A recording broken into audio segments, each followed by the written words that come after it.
designing our Windows Forms project, we've used a lot of controls in the toolbox, and we haven't even used them all, but sometimes there's a need to create our own user control. And that's what this lesson is all about. Let me show you the project we're going to create that I call Design Maker. And Design Maker allows us to choose a color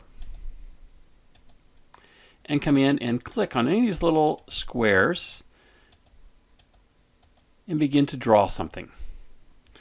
I can also change a color. Instead of clicking, I can hold down the Shift key and actually begin to drag and paint that way. Now holding the mouse button down is pointing to each of the elements. I can also choose to change the background color. And this can be the area around all of my elements and the grid itself.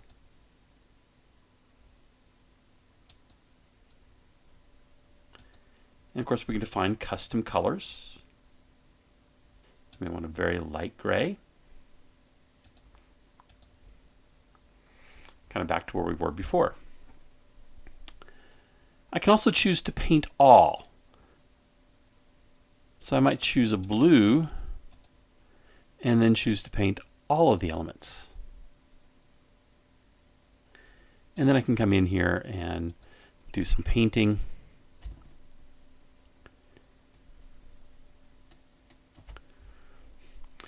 And I can also save what I've created. I'm going to call this Demo 2. I'm just using my initials for the extension, though it's just a text file. And I can also open an existing project that I've worked on. Here's one of a house. So my image is created from 1,200 of these little squares that I call a design element. And that is a custom user control. I'm going to show you how to create.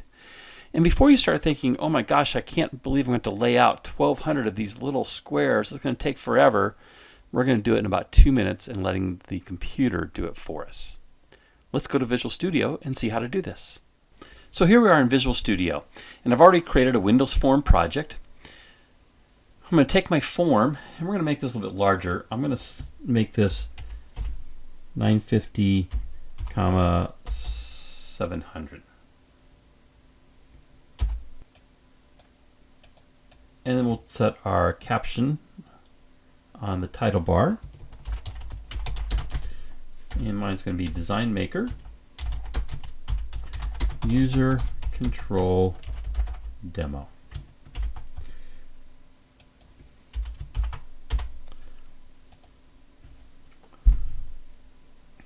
Okay, we're going to start by creating our new control, which I'm going to call a design element.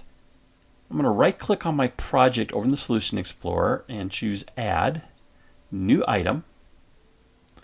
In the dialog box, I'm going to come down and choose User Control Windows Forms. Select that, and I'm going to give it a name.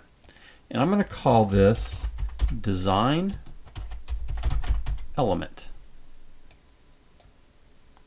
So here's our design element. First thing I'm going to do is change the back color to white. And then I'm going to set the size to 20, 20. I want this to be pretty small. This is going to be our little pixels or little squares that we're going to click on to have it change colors. And then I want to create some code for my element. So I'm just going to double click on it. I get a load method. We're actually going to get rid of that, but what we're going to do is create some variables, one of which is going to be an int. I'm going to call it color index, and we're going to set it equal to 0 initially.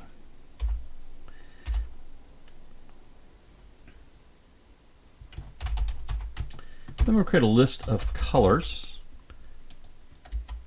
I'll call it my colors, or my color.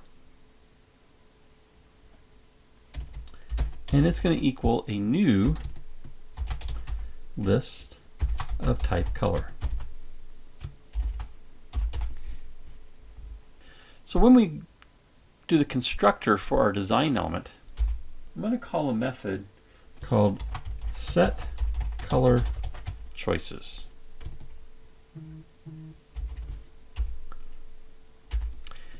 And I need to create that method.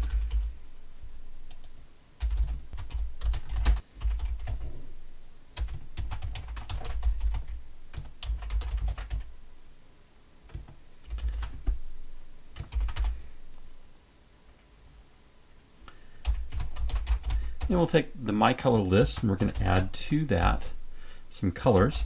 So the first one's going to be color.white.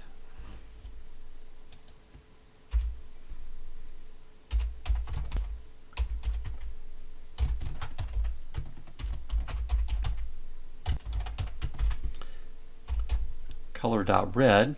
Let me just paste in the rest of these. So I pasted in red, green, blue, yellow, cyan, magenta, and black, and added a couple comments here that white is going to be element 0 and black is element 7.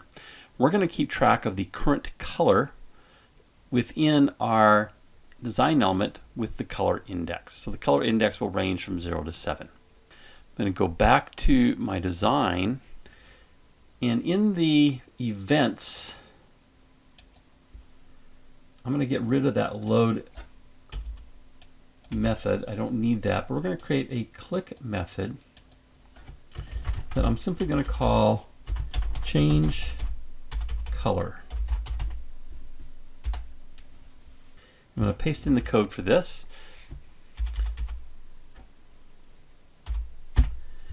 And so what we have here is a ternary conditional. I'm going to set the value of color index based on if color index is equal to 0, I'm going to set it or equal to 7. I'm going to set it equal to 0. Otherwise, I'm going to increment color index by 1. So we're going to cycle through. Every time we click on this design element, we're going to go from white to red to green to blue to yellow, cyan, magenta, black, and from black we'll go back to white. Now this is not going to be the way we're going to do this as we construct our final. I simply want to demonstrate that you can write some code in the user control that we named design element and have it function. I'm going to go to my build menu and choose build solution. Let's go to our form. And so now we're in the main form for our program. If we look at the toolbox though, up at the top, we see a new element here called design element. A new tool, a new control. That's the one we just created. And I can actually take this and drag it onto my screen. In fact, let me just get a few of them over here. And I'm going to test. So I haven't written any code in the form itself, but as I click on these, they will go and cycle through those different colors. Each one can be a different color because they're operating independently based on that code. Now let's make this a little bit easier as far as getting these elements onto our screen. I don't really want to have to come over here and drag them all and place them. And I'd like to have like a 1 pixel between each of these to give a little bit of a grid effect. So let me show you how you can do that programmatically. I'm going to double click on my form. So we go to the code for the form. In our Form 1 constructor, we have initialize component. I'm going to add a method called create design elements. So obviously I need to create that method. It's not going to return anything, so it's going to be a void method.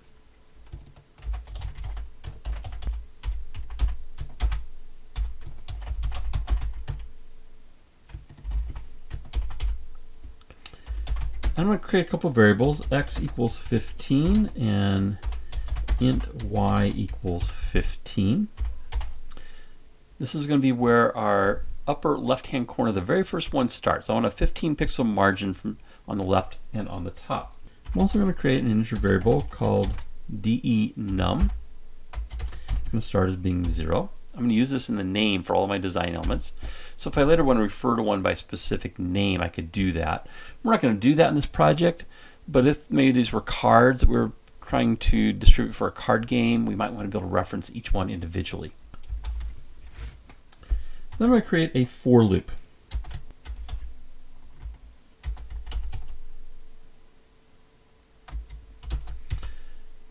For int, row equals 1, while row is less than or equal to rows. I'm going to get a little error here on this because I haven't defined rows, and we're going to do that in a minute.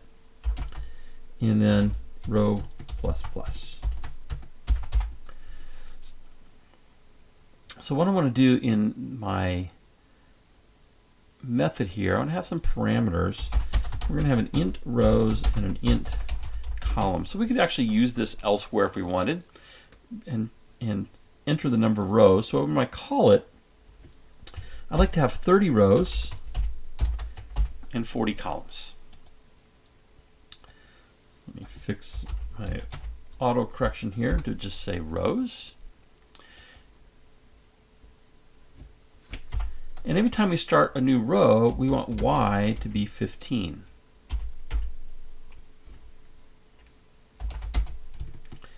And then another loop inside for int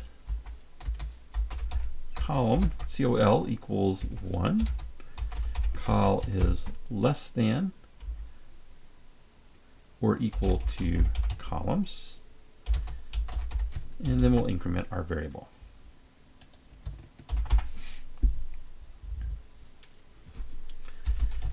And inside this loop, we are starting a new row of controls.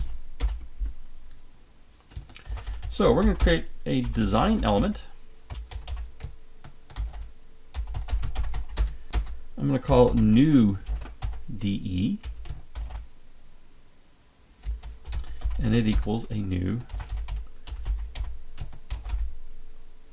design element. So we call the constructor for the little control that we created. Now again, I might want to refer to these by name. I'm not going to in this project, but assuming you wanted to do that, we can set the name, and I'm going to set it equal to DE element plus my DE num dot toString. So my names will be DE element 0, next one will be DE element 1, and so forth, because we're going to increment DE num each time through the loop.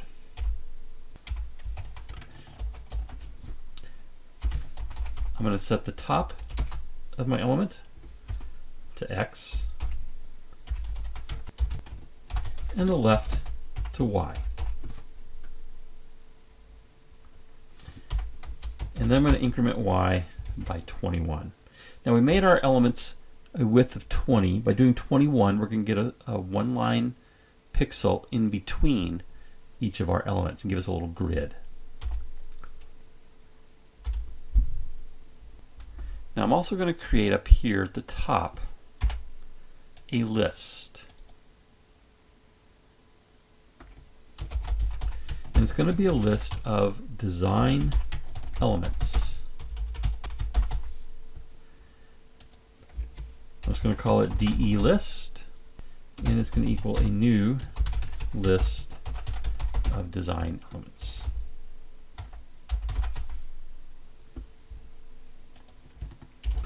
Make a method to call our constructor. So back in our create design elements, we'll specify this dot controls, and this referring to the main form. We're going to add to the list of controls that's here our new DE. And then I'm going to take my DE list and add to that as well. And what I'll end up with is a list of all of these design elements in my DE list that I can then reference to do things like paint them all, or when I want to save to a file or open an existing file and paint the colors the same that's been recorded in that file. Now each time we create our row, So outside of that inner loop, I want to increment x by 21.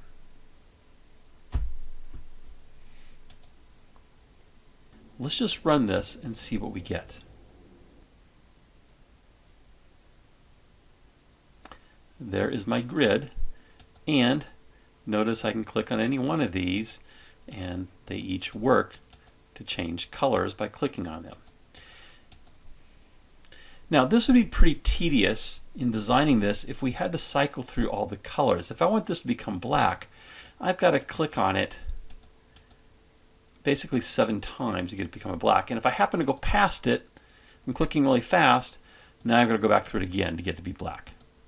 So this is not a good user interface design. I simply wanted to demonstrate that there is code behind every one of these objects that we've created, these custom objects that we designed. So we're going to modify this object. I'm going to close my running of this application, and let's go back to our design element.cs. So what I'm going to do is I'm going to go to the design, and in the controls we're going to go to click, and I'm going to get rid of the reference to change color, and instead I'm going to create a new method called click paint. And my code for that is going to be this dot back color equals active color.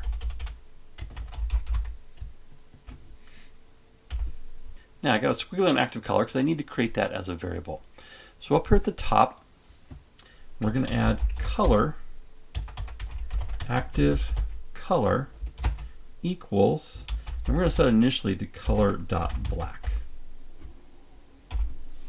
We're going to call a color dialog box in our main form to set this color, but for now let's do color.black, and let's see if that works. So now I can click on any one of these squares and turn them black. Now that's all they do at this point, is changing the active color. So as you saw in the demo, we're going to have a little button over here to change the active color. And then whatever design element we click on will become that color. But I also want to make this so that we can kind of paint large swaths. So again, in the design area, we're going to go to the events. And we're going to go to the mouse enter. And we're going to call this one point paint.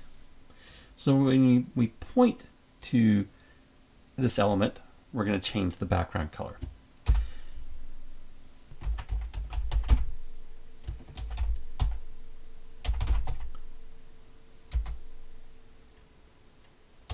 I'm going to create a design element called DE, which is going to equal, we're going to cast sender as a design element. Remember, all we're doing here is saying that we're guaranteeing that the only objects that will refer to this point paint are design elements. And then we can say de.backcolor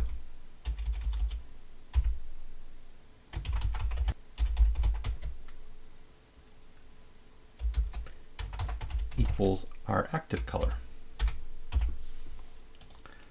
Now let's test this. We're going to see a slight problem, and we'll fix that.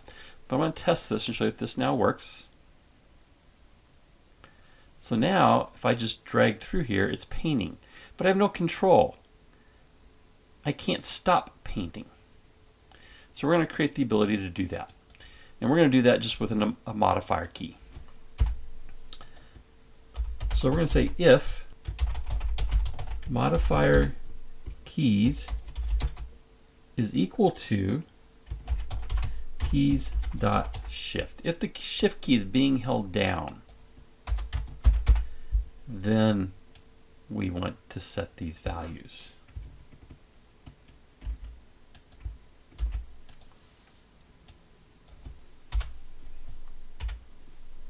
So I'm going to test. come back in here, and now it's not painting, but now I'm going to hold the Shift key down, and there we go. We can paint with the Shift key down. As soon as I let go of the Shift key, it stops painting. I'm going to add in one more method here that we're going to use a little bit later, and that is going to be the ability to set the active color from our main form. And this one I need to make public because we want to reference it from the other form.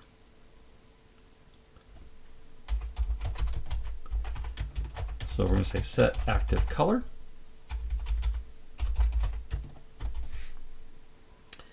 And we're going to pass it a color. I'm just going to call it C.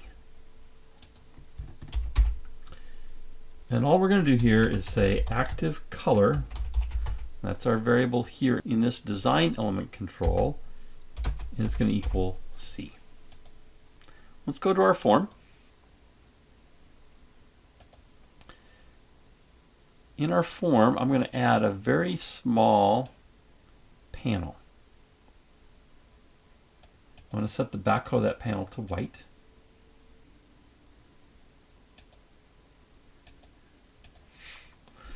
And then to save some time in this demo, I'm just going to paste in some objects. So what I have is a button named BTN Set Active Color.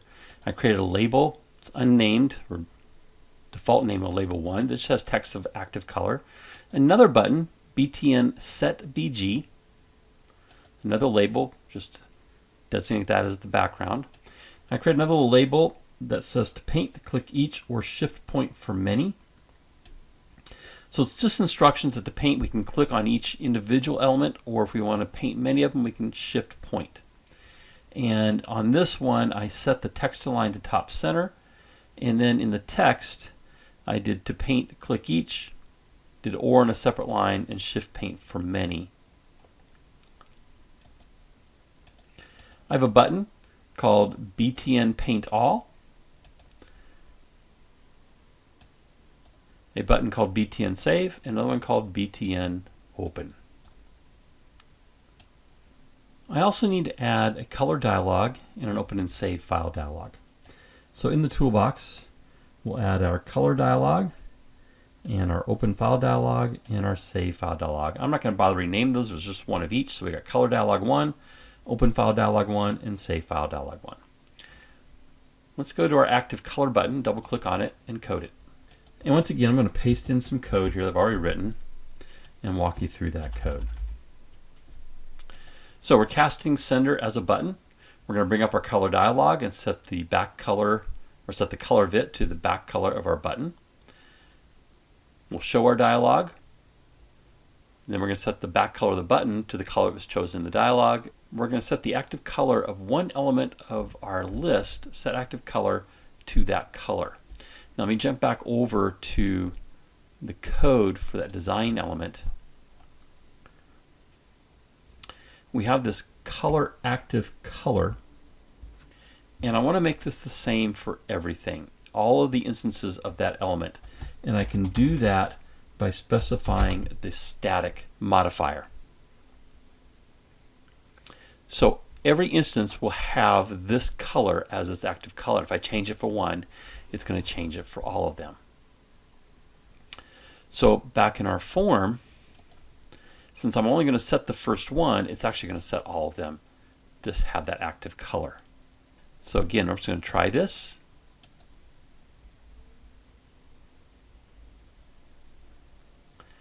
I'm going to choose a color.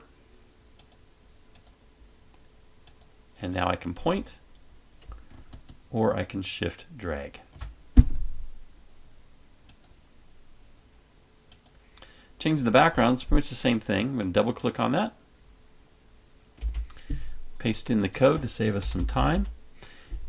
And the only difference here is rather than setting the active color of our design elements, I'm setting the back color of the form. The this, referring to my main form. The next thing we're going to do is code our save and open buttons. Oh, let's do our paint all. So I'm going to do the paint all. So I paste in our code. What we're going to do is we're going to set the active color for all of our elements by just setting the first one, just to make sure that color is refreshed. And then we are going to do a for each, going through all the elements in our list of all the design elements, those 1,200, the 30 rows of 40 each.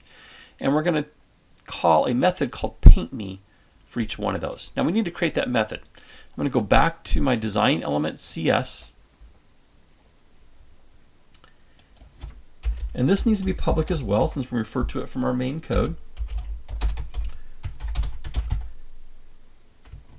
So we'll have paint me.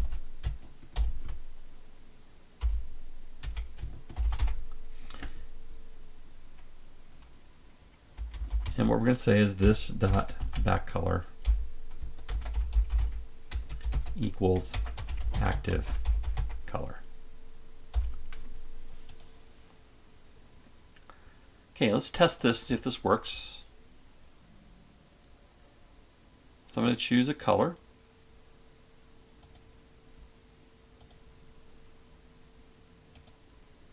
And choose paint all. Paints all those. If I wanted to change the background, that works as well.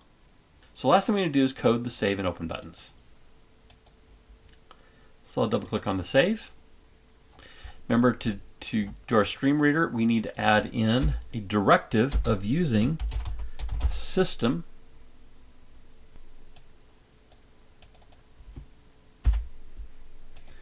So we're going to create a string for file name, open up our save file dialog. We're going to get the file name that's entered there, create a stream reader or stream writer. We'll create a stream writer with that, creating a new text file. And then a for each that will go through each element of our list of those design elements, those 1,200. And we're going to write to each line the back color of each one of those elements. We're going to convert it to ARGB, which is going to be an integer value of that color, and convert that to a string. Once it's written all 1,200 of those, we'll close. I'm going to go back to my design element. Let's do the open one. Same concept here. File name, open file dialog. We're going to show dialog. We're going to set the file name to whatever the user chose in that open file dialog. We'll open up a stream reader. We're going to open up the text file for that file. And then for each, we're going to go through each element of our design elements. And we're going to change the back color equal to color.fromARGB, in which we're going to read in the line and parse it to an integer. And that's going to be converted then to a color from that ARGB integer. Let's test all of this.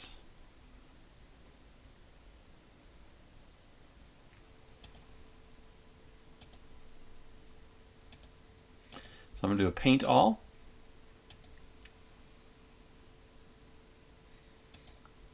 Do a green.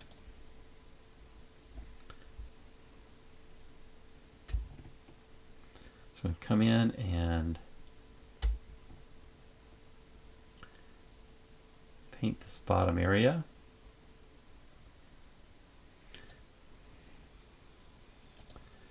We're just going to create a little animal here.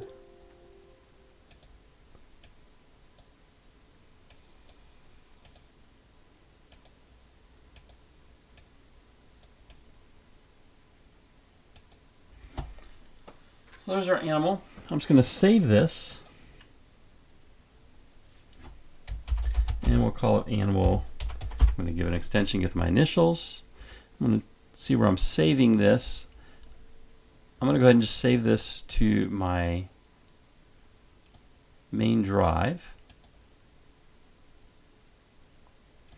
I have a data folder. I'll save it there. Okay, and now I'm going to close my project. I had a crash occur on me because I think I forgot to close my stream reader. So let's close that. I'm going to run this again.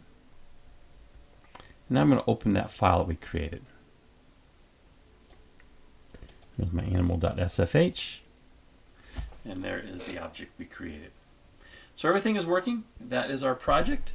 Have fun with it.